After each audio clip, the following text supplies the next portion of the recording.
Здравейте, мили приятели! Аз съм Аси и вие сте на моя канал за четене на таро карти. Оракул Ася, каналът, който е без варианти. Добре дошли на всички любители на тарото и на моите четения. Днес с вас ще разгледаме душата му. Разклад ще направим с вас и ще разгледаме неговата душа. Тук душата му ще отговаря вместо него. И така, готови ли сте? Съсредоточете се, отпуснете се, наливайте си питиетата, кафетата, то кой каквото там си пие и си хапва. Настанявайте се удобно. Изгонете негативната енергия и извикайте към себе си позитивизма. Винаги повтарям това. И така, готови ли сте? Съсредоточихте ли се? Не забравяйте, че това е гледане на YouTube, не е лично гледане. За всяко едно лично гледане под видеото, в описанието ще намерите телефон за връзка WhatsApp и Viber. Ако желаете лично такова четене, каквото си пожелаете, цената за личните гледания е направена за неограничен брой въпроси. В моите гледания няма отговори на един или на два въпроса. Имате неограничен брой въпроси, които можете да задавате и неограничения в темите също така. Ако желаете, може да се включите също към темата енергията на любимия ваш човек към вас, която тема е всъщност с 16 въпроса. Допълних още един въпрос, прибавих. Можете да се включите и към тази оферта. Можете да разгледате офертата в публикациите на моя канал. Готови ли сте? Хайде да видиме в какви енергия се намира човекът, душата на този човек, когото сте си намислили. А вие си помислете за него, представете си го, може би прошепнете неговото име тихо на глас, какви енергии се намира човека. Изключително тежка енергия, в която се намира дадения човек в момента. Енергия, която витае около него като една студенина, като един хлад, буквално. Нещо в неговата душа е умряло. Нещо в неговата душа е загубено безвъзвратно, като че ли. Може би човек, към когото той някак си се отнасял по-близко, по-преди. Може би, всъщност човек, да, душа, нечия друга душа. Човек, който може би си е тръгнал от него, също има голяма вероятност. По тази карта въобще има голяма вероятност той да се е отдалечил, направил избор в някаква друга посока от човекът, към когото е заличил своите емоции, се казва тук. Студ, хладнина. В момента се намира именно в тези отношения, в тази енергия всъщност. Нещо безвъзвратно е загубено за него. В енергиите, в които е, може би къде е, с кого е. Следващата всъщност карта показва, че има вероятност да е някъде с някой свой приятел в момента. Там, където се намира, има двама души най-вероятно. Тези двама души разговарят за възможностите какво и как да направят, как да действат в някаква ситуация. Се казва тук, може би за да спечелят повече пари. Има голяма вероятност това да са колеги на работното место или ако човекът има бизнес, някакъв негов партньор по бизнеса, има голяма вероятност това да е също така човек в семейството. Ако знаете, че човекът си има семейство, съпруга и така нататък, то в семейството си той разговаря с още някого в семейството си. Би могъл да разговаря с съпругата, с дъщеря си, с сина си, би могъл да разговаря дори с брат, ако има, баща, ако има, но това е семейно. има голяма вероятност всъщност да разговаря именно за това как да увеличи доходите, може би на семейството, как да направи нещо. Изучават някакви варианти, се казва, двама души се намират и разговарят в момента преди всичко на тема материално. Материална тема всъщност, но дълбоко в неговата душа всъщност нали, има една болка, нещо изстинало в него. Нещо, за което може би той дори съжалява. Наранена душа се казва. В енергията на наранената душа. Още една карта, в какви енергии се намира неговата душа. Ето ви още една карта, която говори всъщност за вътрешни спорове. При това погледнете. Попитахме в самото начало енергията на душата. Петица на чашите, петица на жезлите. Нали, тук попитахме в каква обстановка е в момента. Разбрахме в каква обстановка е в момента, къде се намира се с още един човек, някъде, където говори за своите успехи или там бъдещи материални успехи всъщност. Независимо семейство, фирма, работа, някакъв по този начин. Но неговата душа като цяло, както виждаме тук, петиците, всяка една петица в тарото е много тежка. Това са най-тежките карти, винаги съм казвала.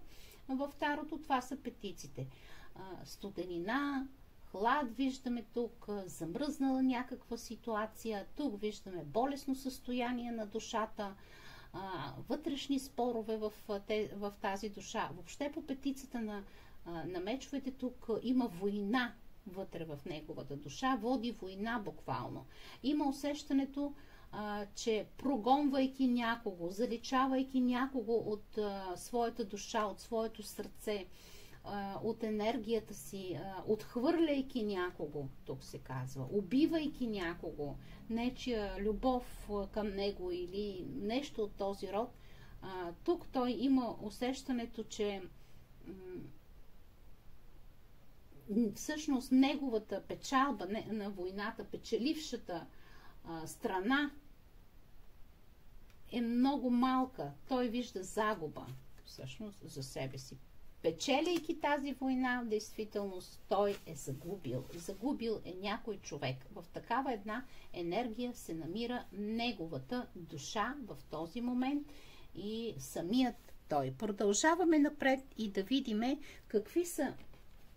какво заема неговите мисли. Какво заема неговите мисли? Какво заема мислите на дадения човек? И тук е голяма война. И тук е голяма война. Има определени идеи дадения човек. Как да излезне от някаква трудност. Как да излезне от някаква трудност.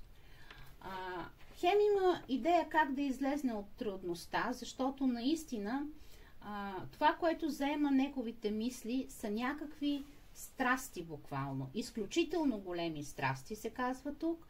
Страсти, които го обсебват. Страсти, които не му дават покой. Не дава покой на неговите мисли буквално. Възможно е сексуални желания. Възможно е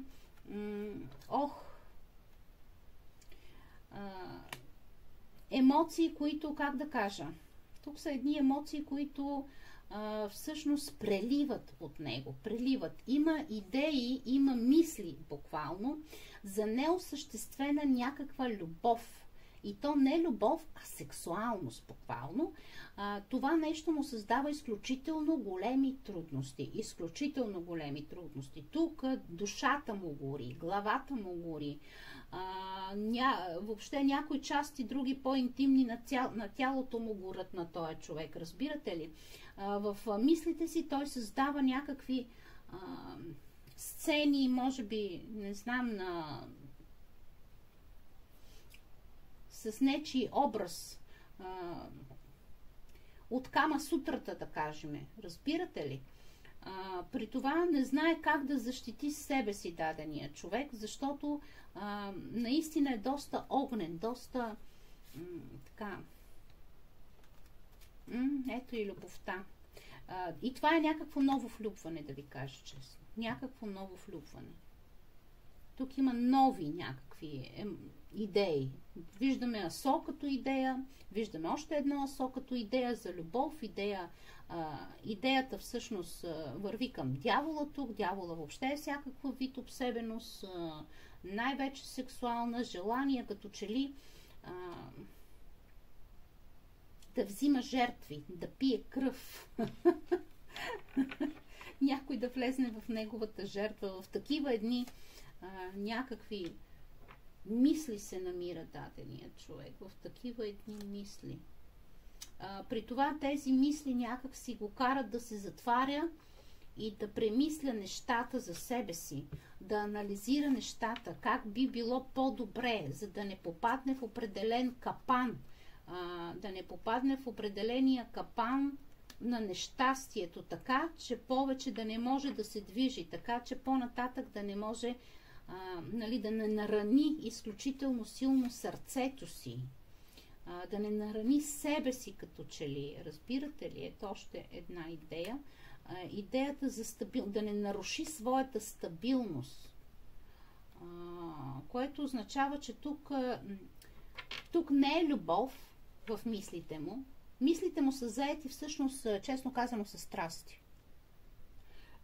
С страсти, но в желанието си тези страсти да не нарушат неговата материална стабилност. Или стабилността, която имат. Така че, ако знае, че този човек има, да предположим, семейство, той би желал да изживее някакви супер страсти, разбирате ли? Но в никакъв случай да не нарушава стабилността на своето семейство, което е градил. Или да изживее някакви супер страсти, но без да прави някакви супер подаръци, да харчи пари или нещо от този род. Разбирате ли? Това нещо заема преди всичко мислите му. Много мисли има дадения човек наистина, много като че ли страхува се от предателство също така. Но преди всичко този дявол живее за сметка на неговата, погледнете, десятка на жезлите и десятка на меча. Трудността в някакви взаимоотношения, към които той изпитва голяма страст. Трудността. Тази трудност всъщност вкарва дявола в неговите мисли. Нормално е, когато един мъж получи онова, което иска, се отказва. Било мъж, било жена, между другото, и жените са в също до такава степен могат да бъдат с високо его съответно, че може да искат някого и като го получат, след това казват, ама той всъщност не ми е нужен. Взех там каквото взех всъщност, после се превключват на някой друг. Има ги и такива моменти. Но всъщност невъзможността, всъщност трудностите, които се създават при една дори просто сексуална връзка или сексуално желание към някого, идват като една влюбеност. Влюбеността са страсти. Не е любов, всъщност. И го държат тези мисли. Така, продължаваме нататъка и хайде да видим всъщност какво обаче радва душата му. Какво обаче радва душата на този човек? Възможно е да има деца дадения човек. Неговите деца, наистина може да има деца дадения човек, радва душата му. Ако знаете, че човекът няма деца, то определено неговата душа радват малките неща.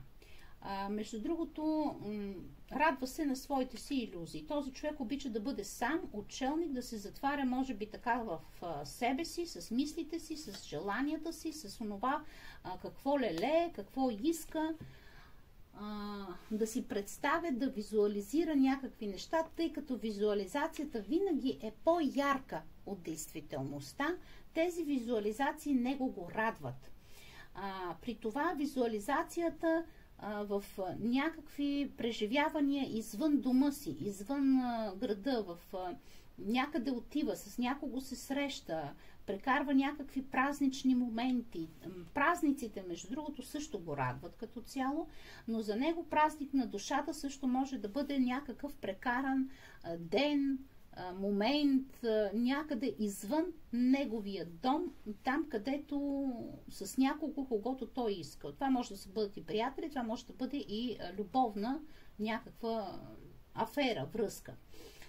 Обича да се затваря в себе си. Това, което радва душата му, е да поседи сам със себе си, да поседи сам с собствените си мисли, съответно с собствените си виждания, тук да получи някакви, може би също така, не знам, нещо да рови, нещо може и да прочете. Обича да бъде сам със себе си. Нещо да си рови в интернет, да кажем. Обича да седи сам и да си рови там някъде си. Това радва душата му и спокойствието. Абсолютното спокойствие, дори да няма никой около него, да го занимават с някакви неща. Радват го тези неща. Обича също така и го радват. Душата му радват неговите деца, съответно. Радват го страстите, също така и онова, което го радва, интересно. Но наистина, онова, което го радва този човек, всъщност, не знам защо, обаче, моменти, в които успява да избегне спорове. Изключително го радват моменти, когато успява да избегне някакви спорове. Също така, онова, което го радва, е императрицата.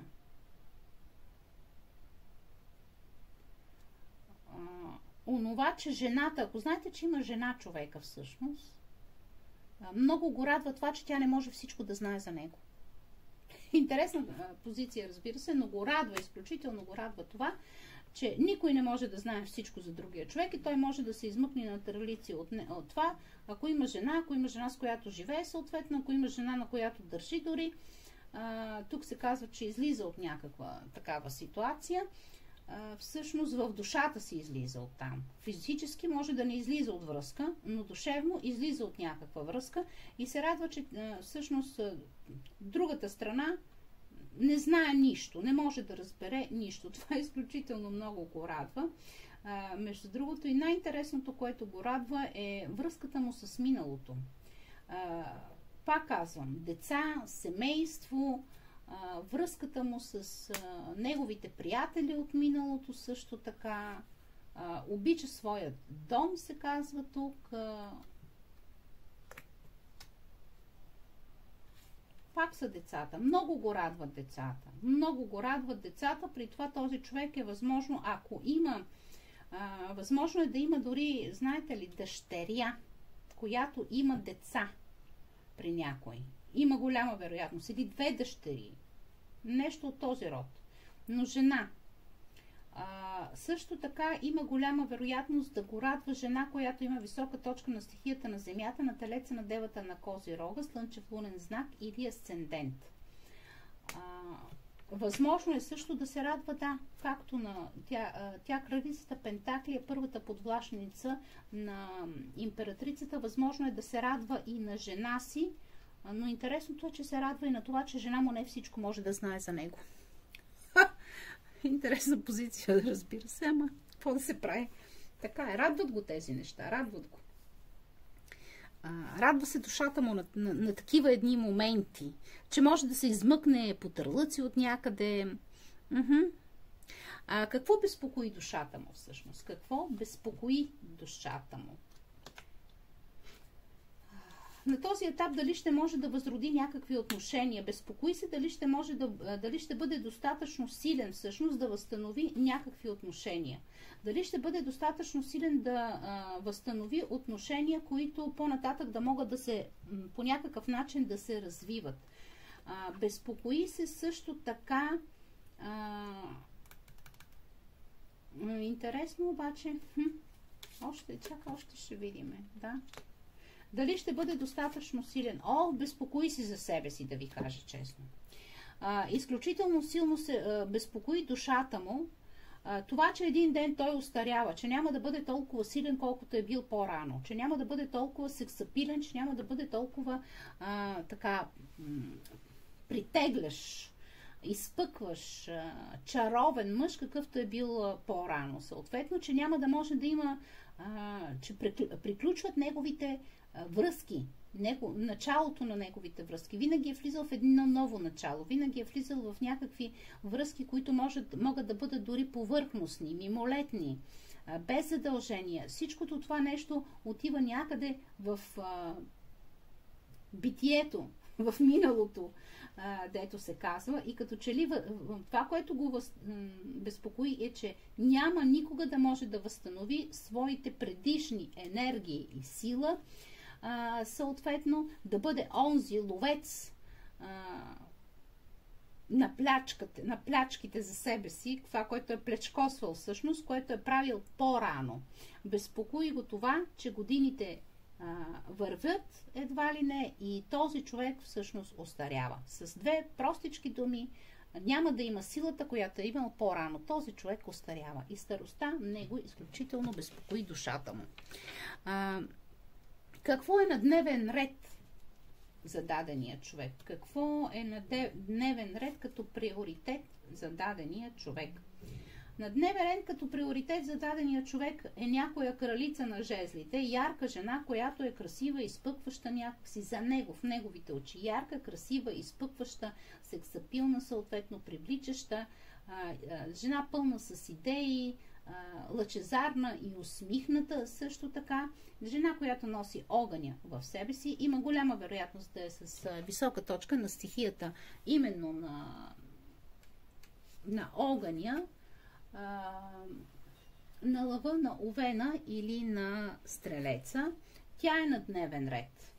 За него като приоритет се казва тук, интересното е, че на дневен ред са някакви негови пътувания и най-вероятно човека има голяма вероятност до работата си да пътува или работата му да е свързана с пътуване непрекъснато напред-назад и също така може би пътуване с някаква кралица някъде. Има голяма вероятност също така да организира в момента пътуване някъде, може би дори извън страната, но пътуване някакси на дневен ред е много важно за него. Среща се с приятели на дневен ред е важно за него. Нещо, което споделя с приятелите си. С интересни неща, които би могъл да обсъди с приятелите си също така. Това е на дневен ред за него. Това, което може да порадва душата му, или да пътува към жена, която би могла да порадва душата му на този момент. Също така в мислите му има на дневен ред, знаете ли, има нещо, което не му дава покой, нещо, което може би от дневния ред в нощния не може да влезне, защото тук сън ни го лови дадения човек, абсолютно трудно заспива някакси, като че ли или се буди, заспива бързо, пък се буди после през нощта, защото има някакви мисли, някакво безпокойство на дневен ред. За какво? За любовта, свързано с любовта. Много любовен този човек, много любовен, казвам ви. Така, свързано с любовта, се казва тук. На дневен ред му е любовта, поднасянето на чашата с любов, най-вероятно невъзможността, тук се казва, да поднесе някаква чаша с любов, трудността, която заема всъщност и по-нагоре се казваше мислите му. Към какво се стреми душата му? Към какво се стреми душата му? Да бъде любимия крал. Душата му се стреми да бъде любимия мъж за някого. Към десятката на чашите, към съвършенната любов се стреми душата му. Много иска да знае, че там, където има любов, явно този човек всъщност много пъти влиза много, може би в много връзки, различни връзки, защото търси любовта. Не е намерил истинската любов за себе си. Не е намерил истинската любов този човек за себе си. Онова, към което се стреми душата му, е любов, която да му дава радост, щастие, как да кажем, трепети, непрекъснати трепети. Имам усещането, че не е намерил любовта на живота си дадения човек, а в същото това време той самият е доста голям инфантил. Защо инфантил? Защото като едно малко дете си мисли, че съществува онази любов, в която вечно да си в трепетите. Все пак трепетите преминават и влюбванията преминават. Душата му се стреми към любов, тук се казва буквално идеалната любов, която непрекъснато да дава едни пеперутки в стомаха, трепети, дето се казва тук, буквално да не свършва, да преминава едва ли не през пространството. Някак по този начин. Да преминава през пространството и да няма моменти, всъщност, да не иска никога да си тръгне от тази любов. Никога да не се налага, дори да си помисля, другия човек или той толкова много, нали, да се обичат, че да не си помислят дори за някакви нови хоризонти пред себе си. Да бъде любимия мъж винаги. Защо е инфантилно това нещо? Защото един зрял човек знае, че една любов не може да бъде вечно трепети. Трепетите са в влюбванията. По-късно едно влюбване прилича всъщност на една малка рибка в един бурен океан и не се знае вълните на този бурен океан на кой бряг, къде ще го изхвърлят. Докато една истинска любов в десятката на чашите всъщност, тази любов не е просто трепети. Тази любов е дълбока.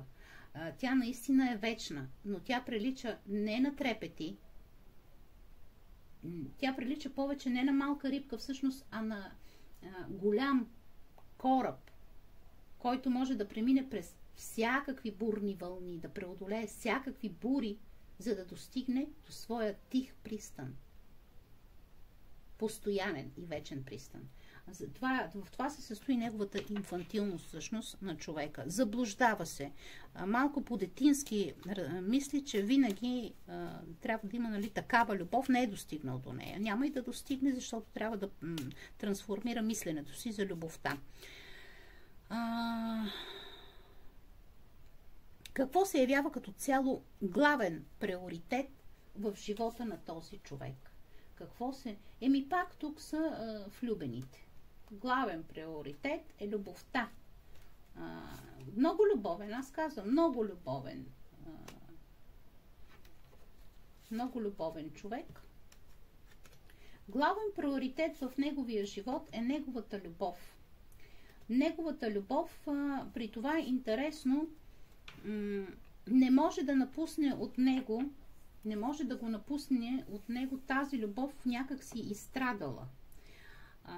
Защо не е намерил той онази любов, която търси? Защото се заблуждава, казвахме. Тук може би дори човека притежава тази любов, но той не я вижда по този начин. Просто не я вижда. Разбирате ли ме? Това, което аз виждам на този етап, той има страх. Дори има страх да покаже такава любов. Самият той да покаже такава любов се страхува. Има едни лични самоограничения. Изключително е наранен от любовта като цяло. Това, което се вижда тук, дава на две места. И приоритет за него в живота му е в любовта въобще да дава на две места. Ако от едното место го нараняват, съответно той се прехвърля на другото место. Ако в едното место тук има защита, по този начин той защитава себе си. Практически главен приоритет в неговия живот е като защита. Защита на самия мен от любовта, от емоциите, защото не иска да бъде наранен. Още повече, че не знайно защо, но той не иска да бъде наранен на този етап, може би от неговия живот, от жена, която е с висока точка на стихията на въздуха, сиреч на близнаците, на водолея или на везните. Жена, която е мъдра, независимо слънчев, лунен знак или асцендент, жена, която е доста напориста, доста мъдра, доста уравновесена и имам усещането дори доста хладна. Той търси тази любов при нея, най-вероятно, но жената си е някак не му подхожда. На него лично не му подхожда, защото той самия излезна в съвсем други тук едни енергии, които имат в него повече като че ли земя и вода. някак по този начин.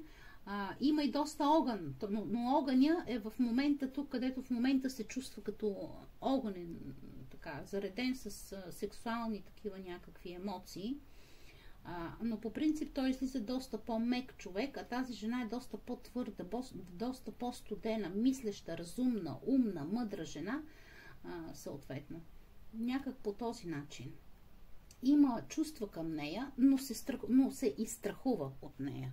И приоритет в живота му е на този етап, най-вероятно в неговия живот е да се обгради, да защити себе си всъщност от тази любов, да не му се качи едва ли не тя на главата, да не го командва прекалено много и той влиза и в... Има и други, търси и други такива ситуации, емоции, в които да влезне, за да не е само тя. Да не разчита, нали, да не обсеба само тя, да не го обсебва буквално само тя. Интересен човек се получи. Тук пишете ми при кого как се проиграва, дали наистина стават тези неща. Има вероятност да се случват тези неща. А следващия въпрос е какви са плановете му като цяло. Какви са плановете на този човек като цяло. Плановете са му свързани с работата, с накъпление и събиране на много пари. Ето го, аз казах, има голяма точка. Виждах го просто, макар и да не излезна, че има висока точка на стихията на земята и на водата. Преди всичко, защото него го интересуваше всъщност да прави нещо за някаква жена, нали, да получава страсти, които го интересуват, но да не харчи много пари. Да взима страсти, но да не нарушава своята материална стабилност. Ето го кралят на пентаклите, който най-накрая се появи тук, приятела.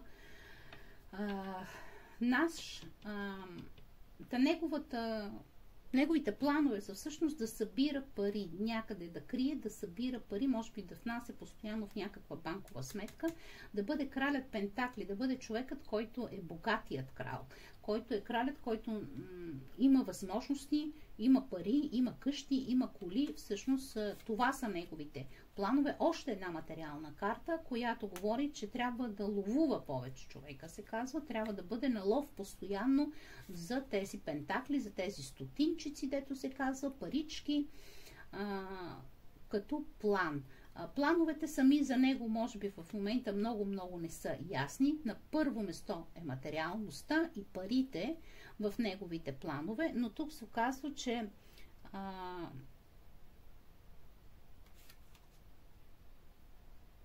има мисли някъде на разстояние. И в неговите планове всъщност влизат именно да престане да излезне всъщност от някакво разочарование и наранено сърце. Да излекува душата си от нараненото сърце, от тази, която е в мислите му едва ли не. И тук се казва да бъде победителят между всички. Там, където хората му да се появява и хората да му се радват, да го възхваляват, нали, да укрути лъва, може би в себе си.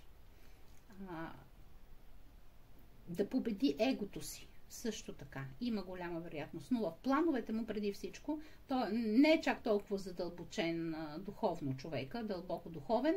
Се казва тук така, че чак себе си да победи, нали, или егото си да победи, едва ли не. Тук преди всичко да се покаже като един победител, може би укротил някого си. Нали, да кажем тази жена, която е доста така мъдра и доста рязка, да я укроти едва ли не в плановете му. Може и това нещо така да влиза, да бъде победителят в очите на хората. Какво обаче е, то всичко е тук е в неговата любов, като видяхме материалност и любов само, но да видим какво се случва в любовта на дадения човек, какво се случва. Бедност в отношение, в комуникация в неговата любов. Една задънена улица е в неговата любов. Всъщност няма срещи, които той би искал да има. Няма ги онези срещи, които той би искал да има. Разочарование. Момент на един застой в неговата любов, се казва тук. Самият той се чувства император. Има, може би, някой около него или има семейство, човека не се знае, нали, вие знаете по-добре при някой, но в неговата любов той е непреклонния. Той смята, че той е този, който ръководи нещата съответно, но по тези карти, които аз виждам, всъщност той не ръководи нищо, защото на императора, величествения император, любовта в момента хич не му върви. Казваме застой в любовта, се казва тук, има зараждане на някакви нови емоции, там по-нагоре също го видяхме. Желание може би за среща, дето се казва на четири очи, но в същото това време тук се чете невъзможност за дънена улица, сам не може да се реши, да прекрачи прага, може би, да направи предложение за някаква среща, която го интересува. Въобще в любовта му се случва един застой, една хладнина, както тук в самото начало, ето, излезна двете карти на петиците, както казахме, ето и в любовта му е пак петица. Тук в самото начало е петицата на чашите, на любовта, всъщност. И тук е петицата на пентаклите, студено, хладно, замръзващо в неговия любов, бедност в отношение, бедност в комуникация, в любовта на дадения човек. Какви са обаче, тук да видим, отношението и емоциите на дадения намислен човек към питащите, към тези, които в момента гледат. Какво е, вижда ви като самотна жена, като самотен човек, какво е отношението и емоциите? Хайде да видим отношението и емоциите към питащия. Вижда ви, да, отношението е като, може би, честно казано, любовницата при някой се проиграва, като към любима жена също така, като към жена, с която има някакви лъжи и измами, тук се казва. При това гледайте, седмица чаши, седмица жезли, седмица жезли.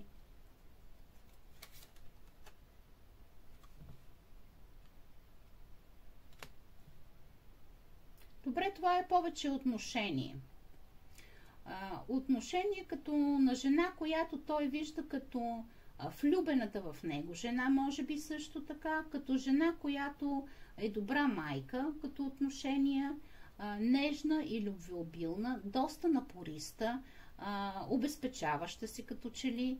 Жена, която така държи на думата си, най-вероятно също така, но също отношението му към вас е с една лъжа и измама тук, с манипулация едва ли не някаква. Разбирате ли? И в същото това време с някакво ограничение, тук се казва, с отношение на ограничение. Този човек ги ограничава по някакъв начин, може би с лъжливи думи, с някаква, не знам точно как. При някой ще се проиграе, може би дори с лъжливи думи, с манипулация към любовницата, при други може да се проиграе с едни ограничения всъщност, писма, може би също така като отношение. Човек, на когото може да се обади, да пише също така. Отношение. Интересува се обаче, някой го пита за вас понякога, на отношение като също ви вижда като самотната жена. Мила, любвеобилна, трудеща се, работеща, някакси, но самотна. Поставя едни ограничения, поставя едни някакви... имам чувството, че дори по някакъв начин ви гони от себе си. А емоции въобще изпитва ли към вас? Емоции. Справедливост. Тук може да има много разочаровани от вас, но честно да ви кажа, с тези два големи аркана, които аз виждам, пред себе си емоции човекът не изпитва. Това е една дипломация буквално. Тук се казва една дипломация, да са някакси правилни отношенията между вас. Смисъл правилно отношение, дипломатично отношение се казва. защото за всичко има правилно решение. Той смята, че емоциите са му правилни спрямо вас. Няма силни емоции. Тук се казва, няма силни емоции към вас. Има, може би, някакво уважение, някаква дипломация. Големия аркан въобще тук на справедливостта казва, че за всичко има правилно решение и неговото решение е да се държи по този начин. Нали? Отношенията ви да са по този начин някак дипломатични, са правилни.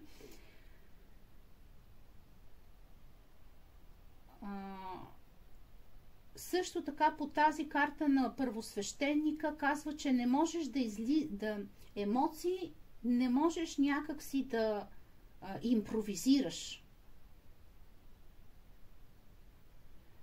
И достоинството в едни такива отношения някакси не може да бъде изобретено, измислено просто. Не е правилно. Поради тази причина човекът към вас казва, че няма такива чувства, има дипломация, има някакво уважение съответно спрямо вас, се казва тук, и смята своето отношение спрямо вас за мъдра постъпка. Това, което видяхме днес в този разклад, пишете ми на всяка цена, поставяйте лайкове, разбира се, и ако не сте се абонирали, натискайте камбанката и се абонирайте. Благодаря ви и довиждане!